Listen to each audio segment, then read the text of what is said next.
Hello guys, for today's vlog, ito guys, tutorial natin kung paano tanggalin yung linya ng pinag-ahitan.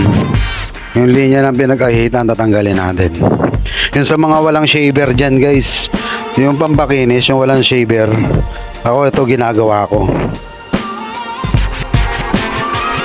Yung aahitin yung baba, pinaka mid fade nya, paikutan nyo muna guys na ng blade dyan, ahitin nyo, paikot dun sa gagawin yung mid fade, high fade, low fade.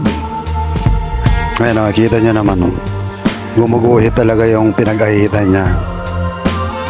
Dun sa walang shaver, yan ang gagawin natin. Ayan di ba gumuhit yan? Yung guhit nya, wasakin nyo lang, kuwit-kuwitin nyo lang ng blade para mawala yung guhit. Tapos pasadahan nyo ng zero, laruin nyo yung zero, adjust nyo yung cleaver nyo pababa. Ayan, i-adjustan yung cleaver, i-adjust nyo yan. Zero, tsaka i-adjust nyo lang ng pababa yung cleaver nyo. Yan, laro-laruin nyo lang guys. Ayan hanggang sa mawala yung linya nyan, yung pinag-ahitan natin ng blade na yan, mawawala yan linya. Laro-laruin nyo lang cleaver nyo, pasapasadahan nyo. Ayan ito naman ginamit ko dyan, uno kasi clear na yung gilid, wala nang guhit. Uno na lang yan, pitik-pitikin nyo lang. Ayan kita nyo naman malinis.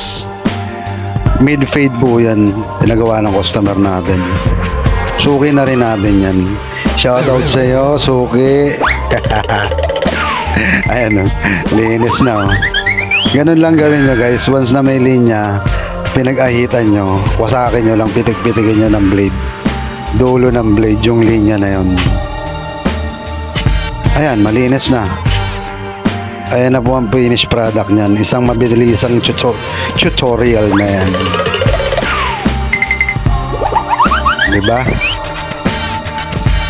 Sa mga baguhan katulad ko, ganyan guys gawin nyo. Wala kasi ako shaver, aahitin ko talaga. Pa-like and share na lang guys kung may natutunan. Pa-follow na rin. Ganyan kalinis yan guys. Walang yan, walang filter yan guys. Salamat.